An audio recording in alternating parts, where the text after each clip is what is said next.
Is this thing on? I don't feel tardy. Hey, everybody. This is Tom Belknap, and this is the Rhythmist Podcast, Backbeat Hip Pocket, coming to you today. I keep promising myself that I'm going to get more of these things done, and so far it hasn't worked out great. So today, I just decided I'm rolling with it, and I'm doing it. I'm trying to keep to 5 minutes here. We'll see how well this goes. I wanted to talk a little bit about my reflection as I get older to what it is that music really means to me, and what, as a songwriter, what our role kind of is. And where I'm coming from with this is just to basically say that when I was a kid, I did not have role models for what it meant to be a professional musician. I understood by 17 years old, I was understanding that music had pushed aside everything else I was interested in.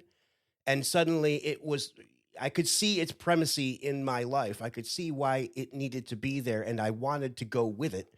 But I really had no practical way of understanding what it would be to be a musician, to be a practicing musician, to be a working musician, other than to be a rock star.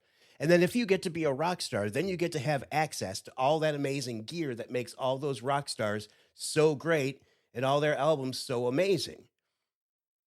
But now, I'm 49 years old. I am not looking to be famous. I do not want to go on tour, but I do want to play music. What do I want now? I want to write music. I want to experience music. I want to share music. I want to play music. And really, the other thing that's changed in the last 30 years is that things that I didn't even know enough to want in the 1990s, I can now buy for $50 and have on my computer, right? I can have a Fairchild compressor, only like, a 10 of them made in the world, whatever, blah, blah, blah. How useful is it? Not that great. Do I have it? Yeah, I do. Why? Because I wanted it, right?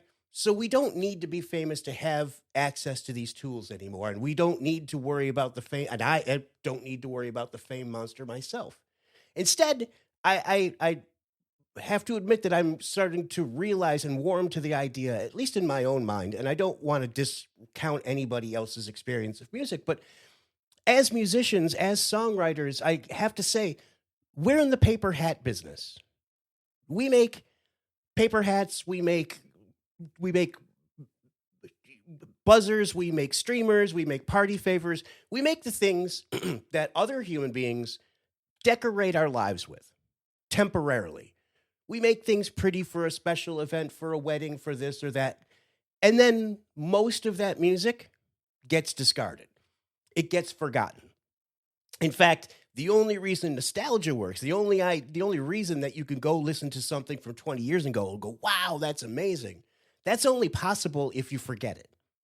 So a big part of the experience of music, not just hearing it for the first time, but then re-experiencing it down the line, all of this requires the music that we make to be on one level or another, to some person, to the majority of people, temporary, passing.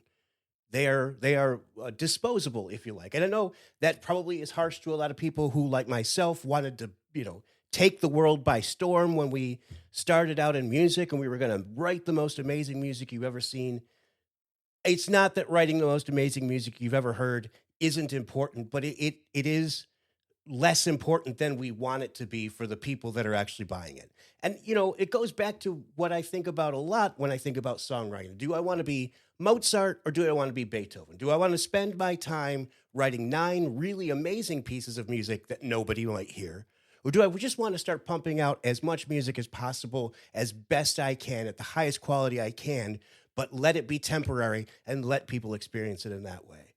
And I guess that's where I'm coming from, is I've learned the value of letting go of these, the vanities of being amazing, just so I can have the, luxury of being, I guess, good. That's it for me. This is my 5 minutes. We're on 4:43, 4:44, 4:45. Remember, just listening all the time. You got to get to the Rhythmist Podcast, Backbeat Hip Pocket. Thank y'all.